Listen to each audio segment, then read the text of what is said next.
आप देख रहे हैं विचार क्रांति न्यूज। मैं विनोद भट्ट, सत्य की आवाज जनता के साथ। आइए एक नजर डालें आज की खबरों पर। आत्मीय भाइयों बहनों,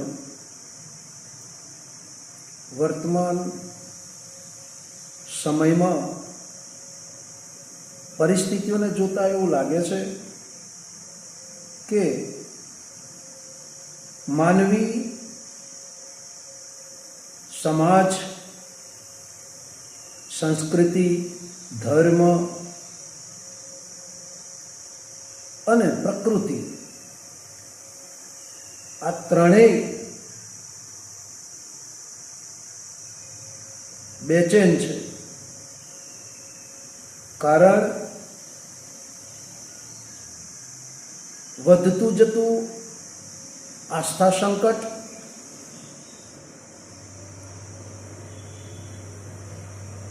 વધતું જતું વૈચારિક પ્રદૂષણ,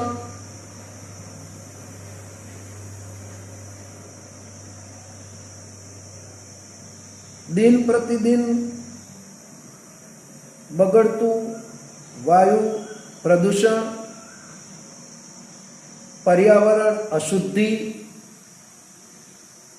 मानवीय चिंतन अशुद्धि, स्वार्थ, लोभ, मोह, लालच अने વધુ પૈસાદાર બનવાની હોડ એ સમસ્ત વિશ્વની શાંતિ, સમૃદ્ધિ, સંગઠિતતા, એકતા એને છિન્ન ભિન્ન કરે છે। ત્યારે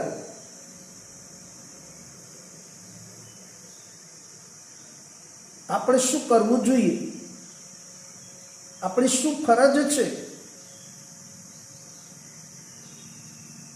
એના માટે આજે આપણે ચર્ચા કરીએ। અને જ્યારે પરિવર્તન નિશ્ચિત છે, પરિવર્તન એ પ્રકૃતિનો નિયમ છે, સંસારનો નિયમ છે। અધર્મની સામે ધર્મનો વિજય થવાનો છે, અનીતિ સામે ન્યાયનો વિજય થવાનો છે। ત્યારે વધુ ને વધુ પરિસ્થિતિ બગડતી જવાની। કહેવાય છે કે જ્યારે દીપક હોલવાવાનો થાય ત્યારે એની જ્યોત વધારે પ્રજ્વલિત થાય છે અને અંતે એ બુઝાઈ જાય છે। ઠીક ભાઈઓ બહેનો, આજની વર્તમાન પરિસ્થિતિને જોતા પણ કંઈક આવું જ લાગી રહ્યું છે। ત્યારે એમાંથી બચવાનો એક જ ઉપાય, અને એ ઉપાય છે પરિવર્તનની મહાન ક્ષણોમાંથી પસાર થઈ રહેલા વિશ્વને, વ્યક્તિને, સમાજને, રાષ્ટ્રને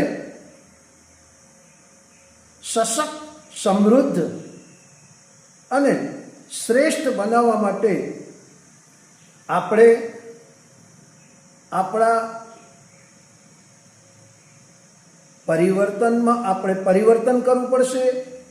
આપણા વ્યવહારમાં, આપણા કર્મમાં, આપણી દિનચર્યામાં, આપણા વિચારોમાં આપણે નિયંત્રણ લાવી અને ધરતી પર જ્યારે સ્વર્ગીય પરિસ્થિતિઓનું નિર્માણ થવા જઈ રહ્યું છે, મનુષ્યની અંદર દેવ શક્તિઓનું જાગરણ થવા જઈ રહ્યું છે, ત્યારે ભારત સમગ્ર વિશ્વનું માર્ગદર્શક બનવા જઈ રહ્યું છે। ત્યારે વર્તમાન પરિસ્થિતિઓમાં ચારે બાજુની પરિસ્થિતિઓ જોતા એવું લાગે છે કે આ સ્વપ્ન કદાચ પૂર્ણ ન થઈ શકે, પરંતુ આપણા ઋષિ મુનિઓએ, આપણી અવતારી ચેતનાઓએ ભારતને વિશ્વ ગુરુ બનાવવા માટે, સમ્રાટ બનાવવા માટે સુનિશ્ચિત કરેલ છે અને શ્રેય અને સૌભાગ્ય પ્રાપ્ત કરાવ્યું છે। ત્યારે આવો આપણે પણ આપણા જીવનની અંદર માનસિક રીતે, શારીરિક રીતે અને આત્મિક રીતે પરિવર્તન લાવીએ અને આ શ્રેષ્ઠ મહાન કાર્યમાં આપણે સહયોગી થઈએ એવા ભાવ સાથે ગાયત્રી મંત્ર એક સાથે એક સ્વરમાં. ઓમ ભૂર્ભુવઃ સ્વઃ તત્સવિતુર્વરેણ્યં ભર્ગો દેવસ્ય ધીમહિ ધિયો યો નઃ પ્રચોદયાત. પરિવર્તન લાવવા માટે સૌએ સહિયારો પુરુષાર્થ કરવો પડે. ધરતી પર રામ રાજ્યની સ્થાપના કરવા માટે ભગવાન રામ આતંકને દૂર કરવા માટે, રાવણના અત્યાચારોને દૂર કરવા માટે, રાક્ષસોને ધરતીમાંથી નષ્ટ નાબૂદ કરવા માટે જ્યારે 14 વર્ષ વનની અંદર ભ્રમણ કરી અને આ ધરતીને અનીતિ, અત્યાચાર, કુવિચારો, કુસંસ્કારો એનાથી મુક્ત કરી અને અભય કરી હતી. આ જ રીતે ભગવાન કૃષ્ણએ પણ કંસના આતંકથી બચવા માટે, ઇન્દ્રના પ્રકોપથી બચવા માટે ગોવર્ધનનું રક્ષણ કર્યું હતું, ગોવર્ધન પૂજા કરી હતી અને પોતાની ટચલી આંગળીએ ગોવર્ધનને ઉઠાવી અને શ્રેય સન્માન એ ગોવાળોને આપ્યું હતું. ભાઈઓ બહેનો, આજે વર્તમાન પરિસ્થિતિની અંદર ચારેય બાજુ આગ લાગી છે, ચારે બાજુ મહામારી, ચારે બાજુ અત્યાચાર, ચારે બાજુ મહત્વનું તાંડવ, ચારે બાજુ યુદ્ધની પરિસ્થિતિ. આ દરેક પરિસ્થિતિઓમાં સમસ્ત માનવ જાતિ બેચેન છે અને એ પોતે આજે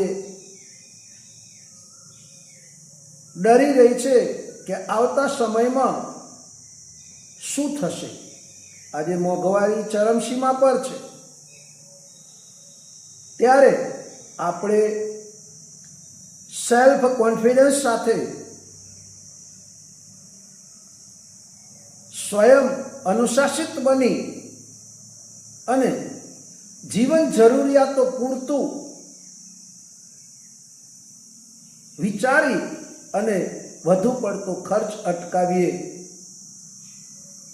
વધુ પડતી એશ આરામિતા, ભોગ વિલાસિતા એની પર કંટ્રોલ કરીએ અને વૈશ્વિક સમસ્યાઓનું સમાધાન કરી અને આપણે આપણા જીવનને શ્રેષ્ઠ બનાવીએ. વર્તમાન પરિસ્થિતિમાં પરિવર્તન થવા જઈ રહ્યું છે ત્યારે આજે આપણે સૌએ આત્મનિરીક્ષણ કરવું પડશે, આત્મશોધન કરવું પડશે, આત્મપરિષ્કાર કરવો પડશે અને આત્માનો વિકાસ કરી બહુજન હિતાય બહુજન સુખાય એ નીતિને અપનાવી વસુધૈવ કુટુંબકમની શ્રેષ્ઠ ભાવનાને જાગૃત કરવા માટે આપણે સૌએ એક સાથે સહિયારો પુરુષાર્થ કરી અને આવનારી મુશ્કેલીઓને સામે આપણે રક્ષણ મેળવવા માટે આપણે આપણા જીવનને સમજદારીપૂર્વક, ઈમાનદારીપૂર્વક, બહાદુરીપૂર્વક,